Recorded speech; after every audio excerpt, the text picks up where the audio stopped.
दोस्तों स्वागत है आप सभी का इस हफ्ते के BNN न्यूज के अंदर, जहां पर सिर्फ एक ही वीडियो के अंदर हम पूरे हफ्ते की सारी लेटेस्ट न्यूज को जानते हैं। एंड आज की वीडियो में भी कई सारी कमाल की न्यूज है, इसीलिए अगर आप किसी भी न्यूज को मिस नहीं करना चाहते तो आज आप इस वीडियो को पूरे अंत तक जरूर देखना। लेकिन उससे पहले जो भी आप में से हमारे चैनल को पहली बार देख रहा है वो जल्दी से हमारे चैनल को सब्सक्राइब कर लेना और सब्सक्राइब बटन के बगल के बेल आइकन को भी ऑल पर सेट कर लेना, ताकि जैसे हमारे चैनल की कोई भी लेटेस्ट वीडियो अपलोड हो वैसे आप उसे सबसे पहले देख सकें। वैसे इसके साथ ही मैं आप सभी को बता दूं कि इसी महीने की 10 तारीख को यानी कि 10 मई को kingdom of planet of the apps की मूवी आ रही है और इंडिया में इस फ्रेंचाइजी की मूवीज काफी फेमस है। सो इसीलिए अगर आप सभी उस मूवी की स्टोरी को जानना चाहते हैं तो आप मुझे कमेंट्स के अंदर उसके बारे में बता सकते हैं। अगर ज्यादा लोग कमेंट करेंगे तो हम सेम डे पर उस मूवी को एक्सप्लेन कर देंगे। सो अगर वीडियो चाहिए हो तो कमेंट्स के अंदर जरूर बताना। बाकी अगर आपको वीडियो पसंद आती है तो आप इस वीडियो को लाइक भी जरूर करना। तो चलिए अब इसी बात पे जल्दी से इस वीडियो को स्टार्ट करते हैं और इस हफ्ते की सारी लेटेस्ट न्यूज को जानते हैं।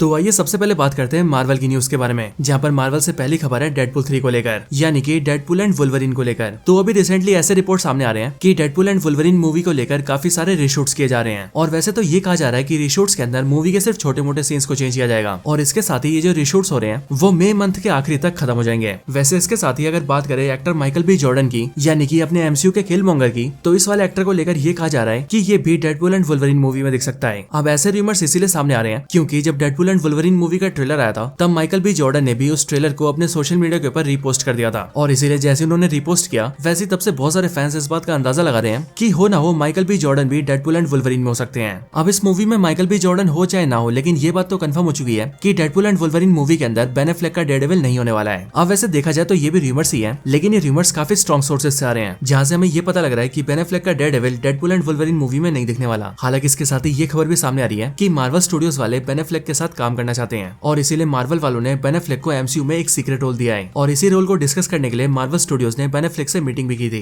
अब इसके आगे डेडपुल एंड वुल्वरीन मूवी से इसके एक्टर्स के बारे में बात करें तो इस मूवी के मेन एक्टर यानी कि रियान रेनॉल्ड्स ने अभी हाल ही में ये बोला है कि उनकी अब तक जितनी भी डेडपुल की मूवीज आई हैं उनकी ये वाली मूवी उन सब में सबसे बेस्ट होने वाली है। और सिर्फ रियान रेनॉल्ड्स ही नहीं बल्कि उनके अलावा ह्यूग जैकमैन ने भी ये बोला है कि मूवी के अंदर एज वुल्वरीन काम करके उन्हें बहुत अच्छा लगा है और साथ ही साथ मूवी के अंदर वुल्वरीन के प्रॉपर कॉमिक सूट को ऐड करने का आइडिया भी उन्हें काफी पसंद आया था और उनके हिसाब से मूवी में वुल्वरीन के येलो सूट को ऐड करना एक परफेक्ट चॉइस थी। वैसे एक्टर्स के अलावा अगर बात करें मार्वल के प्रेसिडेंट केविन फाइगी की, तो केविन फाइगी ने भी अभी मूवी के बारे में काफी कुछ बोला है। सबसे पहले तो उन्होंने ये बताया कि जब वो और उनकी team Deadpool and Wolverine movie के ऊपर काम कर रही थी तब उस टाइम पर मूवी के एक्टर रियान रेनॉल्ड्स के पास 25 कॉन्सेप्ट थे, मतलब कि उनके पास 25 ऐसी स्टोरीज थी जिनके ऊपर मूवी बनाई जा सकती थी। और बड़ी बात तो ये थी कि उन्होंने जितने भी कॉन्सेप्ट को बताया था वो सारे MCU के टाइमलाइन में फिट बैठ रहे थे। हालांकि इसके साथ ही उन्होंने ये भी बताया कि जब सबसे पहले उनके सामने ये बात आई थी कि वुल्वरीन को वापस लाया जाएगा तो उन्हें ये वाला आइडिया बिल्कुल भी पसंद नहीं आया था और वो इसीलिए क्योंकि उनके हिसाब से लोगन मूवी के अंदर वुल्वरीन को प्रॉपर एंडिंग दी गई थी, इसीलिए वुल्वरीन को वहां से छेड़ना उनके हिसाब से बेकार आइडिया था। लेकिन हाँ, उन्होंने इस बात को भी माना है कि जिस तरह से मूवी के अंदर लोगन को फिट किया गया है और अब इन सबको मिलाकर जिस तरह से मूवी का आउटपुट सामने आया है वो देखकर उन्हें काफी अच्छा लग रहा है और इसीलिए वो ये बोल सकते हैं कि उनके हिसाब से भी डेडपुल एंड वुल्वरीन मूवी बहुत शानदार बनी है। चलिए अब इसके आगे बात करते हैं द बॉयज के स्टैन एडगर के बारे में, यानी कि इस एक्टर के बारे में। अब इनका नाम थोड़ा अजीब है इसलिए मैंने प्रोनाउंस नहीं किया है, लेकिन हाँ मैं इस बात को जानता हूँ कि आप में से काफी लोग इसे स्टैन एडगर के नाम से जानते होंगे। सो अब इस एक्टर की एक्टिंग काफी शानदार है और इसीलिए इनकी एक्टिंग को देखते हुए MCU वालों ने भी इन्हें हायर कर लिया है। लेकिन हाँ, ये MCU में किस कैरेक्टर को प्ले कर रहे हैं इस बारे में भी कुछ नहीं बताया गया है, बट हाँ ये जरूर बताया गया है कि ये जिस भी कैरेक्टर को प्ले करने वाले हैं वो कैरेक्टर बिल्कुल ही नया होगा। सो अब यहाँ से तो जाहिर है कि ये प्रोफेसर एक्स को बिल्कुल भी प्ले नहीं करने वाले, ये जिसे भी प्ले करेंगे उस कैरेक्टर का MCU में पहली बार डेब्यू होगा। चलिए इसके आगे बात करते हैं अपने थॉर के बारे में, यानी कि एक्टर क्रिस हेम्सवर्थ के बारे में। सो इन्होंने भी हाल ही में पब्लिक के सामने आकर ये बोला था कि उनके हिसाब से भी Thor love and thunder movie में काम करना उनकी बहुत बड़ी गलती थी, इतनी बड़ी गलती जिस गलती के लिए वो खुद को माफ भी नहीं कर सकते हैं। लेकिन हाँ, इसके साथ उन्होंने ये भी बोला है कि वो अब अगली जिस भी थॉर मूवी के अंदर दिखेंगे वो उस मूवी से फैंस को जरूर खुश करेंगे। वैसे इसके साथ ही अपने आयरन मैन यानी कि RDJ ने भी क्रिस हेम्सवर्थ के ऊपर एक टिप्पणी दी है। बेसिकली RDJ से जब थॉर के कैरेक्टर के बारे में पूछा गया एंड उनके एक्टर के बारे में पूछा गया तब उन्होंने सिंपली ये बोला कि एक्टर क्रिस हेम्सवर्थ काफी अच्छे एक्टर हैं और MCU की 3 मूवीज जो कि है Thor Ragnarok, Avengers infinity war और एवेंजर्स एंड गेम, इन तीनों मूवीज के अंदर उन्होंने जैसा काम किया है वो बिल्कुल तारीफ के काबिल है। प्लस RDJ ने उनकी तारीफ करते हुए ये भी बोला है कि ये तीनों मेंशन्ड मूवीज उनकी फॉर्मिडेबल हैट्रिक मूवीज हैं। चलिए अब बात करते हैं एयरबीएनबी कंपनी के बारे में। सो आप सभी ने ओयो रूम्स और मेक माई ट्रिप के बारे में तो सुना ही होगा, क्योंकि ये दोनों बेसिकली ऐसी कंपनीज हैं जो कि कस्टमर्स को होटल रूम बुक करने में हेल्प करती हैं। सो इसी तरह से यूएसए के अंदर एयरबीएनबी नाम से कंपनी है एंड ये कंपनी भी लोगों को हेल्प करती है ताकि यूएसए के अंदर जिन भी लोगों के पास एक्स्ट्रा रूम्स अवेलेबल है वो उन्हें दूसरों को रेंट करके पैसे कमा सके। एंड ये कंपनी यूएसए के अंदर काफी बड़ी है। सो इसी एयरबीएनबी कंपनी ने अभी हाल ही में अपने प्रमोशन के लिए एक बड़े से मेंशन को क्रिएट किया है और ये मेंशन और कोई नहीं बल्कि एक्स मेंशन है, यानी कि एक्समैन 97 में दिखने वाला एक्स मेंशन, मतलब कि प्रोफेसर एक्स का वो मेंशन जिसके अंदर वो अपना स्कूल चलाते हैं। एंड इसी मेंशन से कई सारी इमेजेस सामने आई है। मैं इन सारी इमेजेस को एक एक करके आपके सामने दिखा रहा हूँ। वैसे इसके अलावा इस कंपनी ने एक और हाउस को क्रिएट करवाया है और इस हवा को बेसिकली हवा में घुमाया जा रहा है, मतलब कि इस वाले घर को क्रेन की मदद से हवा में लटकाया जाएगा और जो भी कस्टमर है वो इसे बुक करके यहाँ के मजे ले सकते हैं। वैसे इसकी भी कई सारी इमेजेस बाहर आई हैं, आप चाहे तो इन्हें भी देख सकते हैं। चलिए अब आगे बात करते हैं एंटमैन 3 के बारे में। तो एंटमैन 3 को लेकर ये बताया गया था कि इस मूवी का टोटल बजट $326 मिलियन है, लेकिन अभी हाल ही में एक खबर सामने आई है एंड इस वाली खबर से हमें पता लगा है कि इस मूवी की काफी शूटिंग्स यूके के अंदर की गई है और इसीलिए इस मूवी के मेकर्स को यूके गवर्नमेंट की तरफ से टैक्स क्रेडिट्स मिले हैं जो कि टोटल $50 मिलियन हैं और इसीलिए इस मूवी का जो इफेक्टिव बजट है वो $276 मिलियन है। इसके आगे बात करें मैडम वेब के बारे में, तो नेटफ्लिक्स ने अनाउंस किया है कि मैडम वेब मूवी उनके प्लेटफॉर्म पर 14 मई से स्टार्ट हो जाएगी, यानी कि 14 मई से इस मूवी को नेटफ्लिक्स पर डाल दिया जाएगा, जिसके बाद इस मूवी को कोई भी देख सकता है। और मैडम वेब के साथ ही एक खबर क्रेवन द हंटर मूवी को लेकर भी आई है। मैंने आप सभी को बताया था कि इस मूवी को डिले कर दिया गया है क्योंकि जहां ये मूवी पहले अगस्त में आ रही थी वहीं पर अब ये मूवी 13 दिसंबर को आएगी। लेकिन खास खबर तो यह है कि इस मूवी के साथ एक और मूवी रिलीज होगी जो कि है the Lord of the Rings the War of the Rohirrim. और अब इन दोनों मूवीज के एक साथ रिलीज होने की वजह से हो सकता है कि क्रेवन द हंटर मूवी के कलेक्शंस काफी डाउन हो जाएं। तो चलिए अब बात करते हैं मार्वल की आखिरी न्यूज के बारे में और ये खबर है एवेंजर्स 5 को लेकर। तो एवेंजर्स 5 को लेकर ऐसे रूमर सामने आ रहे हैं कि एवेंजर्स 5 में पूरी फैंटास्टिक 4 की टीम नहीं दिखने वाली और सिर्फ फैंटास्टिक 4 की टीम नहीं बल्कि उसके अलावा जो पुराने एवेंजर्स हैं उनमें से भी ज्यादातर मेंबर्स नहीं दिखेंगे। और ये सब इसीलिए किया जा रहा है क्योंकि एमसीयू वाले ये चाहते हैं कि वो एवेंजर्स 5 के अंदर नए कैरेक्टर्स को सामने लाएं। तो यही सारी खबर थी मार्वल की तरफ से। अब मार्वल के बाद चलिए बात करते हैं डीसी के बारे में। तो डीसी की तरफ से सबसे पहली खबर है जेम्स गन को लेकर। लगता है जेम्स गन के पास अपने नए डीसीयू को लेकर काफी सारे प्लान्स हैं और इसीलिए जेम्स गन ने अपने सोशल मीडिया के ऊपर इस वाली फोटो को शेयर किया है। एंड इस फोटो को देखकर आप ये समझ सकते हैं कि इस फोटो में एक हाथ है जिसकी उंगलियों में ग्रीन लैंटर्न की रिंग है, मतलब कि ये ग्रीन लैंटर्न है। एंड इसका मतलब यही है कि जेम्स गन बहुत ही जल्दी डीसीयू में ग्रीन लैंटर्न को लाना चाहते हैं, जो कि वाकई काफी अच्छा डिसीजन होगा। वैसे इसके साथ ही जेम्स गन ने मार्वल के एक्समैन 97 सीरीज की भी काफी तारीफें की हैं एंड उन्होंने बेसिकली ये बोला है कि उन्हें ये एक्समैन 97 सीरीज काफी यूनिक लगी है। इसके साथ ही अगर बात करें ब्लैक पैंथर मूवी में दिखने वाले अंबाकू की, यानी कि एक्टर वेस्टर्न ड्यूक की, तो इन्होंने अभी हाल ही में सबके सामने आकर ये बोला है कि उन्हें बैटमैन का कैरेक्टर बहुत पसंद है एंड इसीलिए वो ये चाहते हैं कि उन्हें डीसीयू के अंदर बैटमैन को प्ले करने का मौका मिले। वैसे बैटमैन की बात हो रही है तो मैं आपको बता दूं कि अभी कुछ टाइम पहले ही बैटमैन की एक नई गेम को अनाउंस किया गया है एंड इस गेम का नाम होगा बैटमैन आर्खम, जो कि बेसिकली एक वीआर गेम है और ये इसी साल रिलीज हो जाएगी। तो यही कुछ थी डीसी की न्यूज। अब मार्वल और डीसी दोनों की न्यूज को जानने के बाद चलिए बात करते हैं कुछ अदर न्यूज के बारे में। सो यहाँ पर सबसे पहले यूट्यूब कंपनी की तरफ से इनविंसिबल के काफी सारे कलेक्टिबल्स को रिलीज किया जा रहा है और ये सारे कलेक्टिबल्स यानी कि ये सारे टॉयज सीजन 1 के फिनाले वाले एपिसोड के हैं। वैसे इसकी इमेजेस देखकर आप समझ ही गए होंगे। इसके आगे बात करें Mufasa the lion king movie के बारे में, तो इस मूवी के भी पहले पोस्टर को रिलीज कर दिया गया है एंड इसे आप सभी अपने सामने देख सकते हैं। इसके साथ ही कुंग फू पांडा 4 मूवी ने $500 मिलियन के आंकड़े को पार कर लिया है एंड बड़ी बात तो यह है कि इस मूवी का बजट सिर्फ और सिर्फ $85 मिलियन है और $500 मिलियन के आंकड़े को पार करने के साथ ही अब इसकी पूरी फ्रेंचाइजी $2 बिलियन के आंकड़े को पार कर चुकी है और अब इस तरह से कुंग फू पांडा की फ्रेंचाइजी एनिमेटेड फ्रेंचाइजीज के अंदर पूरी दुनिया में 7th नंबर पर आ चुकी है। तो चलिए दोस्तों इसके आगे बात करते हैं द रॉक के बारे में, यानी कि एक्टर ड्वेन जॉनसन के बारे में। तो द रॉक अभी हाल ही में अपनी नई मूवी के ऊपर काम कर रहे हैं जो मूवी है रेड 1 एंड इस मूवी को इसी साल के नवंबर में रिलीज कर दिया जाएगा। लेकिन इस मूवी को लेकर ये खबरें सामने आई है कि जब इस मूवी के सेट्स के ऊपर द रॉक की शूटिंग्स होती थी तो उसमें काफी दिनों तक द रॉक काफी लेट गए थे और सिर्फ यही नहीं बल्कि कई सारे ऐसे दिन भी थे जब उन्होंने अपनी शूटिंग को स्किप कर दिया था, यानी कि वो शूटिंग करने गए नहीं थे एंड इसीलिए इनकी इन्हीं हरकतों की वजह से मूवी वालों को $50 मिलियन का नुकसान हो गया है। अब जाहिर सी बात है मूवी मेकर्स ने जिस जगह को रेंट पर लिया होगा या फिर जो भी इक्विपमेंट्स होंगे उन सभी का रेंट या फिर अदर कॉस्ट तो ज्यादा होगा और इसीलिए द रॉक के मूवी के सेट्स पर न आने की वजह से मेकर्स को टोटल $50 मिलियन का नुकसान हो गया है और इसीलिए अब इस मूवी का टोटल बजट $250 मिलियन जा चुका है। तो चलिए अब बात करते हैं इस हफ्ते की आखिरी न्यूज के बारे में। सो ये खबर है फॉल आउट सीरीज को लेकर जो कि इसी साल Amazon प्राइम पर आई थी। तो इस सीरीज को रिलीज हुए अभी सिर्फ 2 ही हफ्ते हुए हैं, लेकिन सिर्फ 2 हफ्तों के अंदर ही इस सीरीज को Amazon प्राइम के ऊपर 65 मिलियन से भी ज्यादा व्यूज आ चुके हैं और ये व्यूज बहुत ज्यादा होते हैं एंड इसी वजह से इतने सारे व्यूज की वजह से ही ये fall out series Amazon prime पर दूसरी सबसे ज्यादा देखे जाने वाली सीरीज बन चुकी है और नंबर 1 पर जो सीरीज है वो है द रिंग्स ऑफ पावर, जिसे शायद आगे चलकर ये सरपास कर दें। सो दोस्तों यही सारी खबरें थी आज की BNN न्यूज के अंदर। आप सभी को ये वीडियो कैसी लगी मुझे कमेंट्स के अंदर जरूर बताएं और अगर आप सभी का कोई और रिकमेंडेशन हो तो आप वो भी मुझे कमेंट्स के अंदर बता सकते हैं। आपके दिमाग में अगर कोई भी आइडिया है और आप किसी भी टॉपिक के ऊपर वीडियोस देखना चाहते हैं तो आप कमेंट्स के अंदर मुझे उसके बारे में बता सकते हैं। और जैसा कि मैं वीडियो की स्टार्टिंग में बता चुका हूँ कि अगर आप सभी kingdom of the planet of the apps के ऊपर वीडियो देखना चाहते हैं और इस मूवी की पूरी स्टोरी को जानना चाहते हैं तो आप इसके बारे में भी कमेंट्स के अंदर बता सकते हैं। ज्यादा लोग कहेंगे तो हम 10 तारीख को जैसी ये मूवी रिलीज होगी उसी सेम डे को अपने चैनल के ऊपर इस मूवी को एक्सप्लेन कर देंगे। सो अगर मूवी के ऊपर वीडियो चाहिए तो कमेंट जरूर करना और साथ ही साथ इस वीडियो को भी लाइक कर देना। तो बस आज की इस वीडियो में इतना ही। इस वीडियो को यहीं पर एंड करते हैं। मैं मिलता हूँ आपसे ऐसी किसी और बेहतरीन वीडियो में, तब तक के लिए गुड बाय।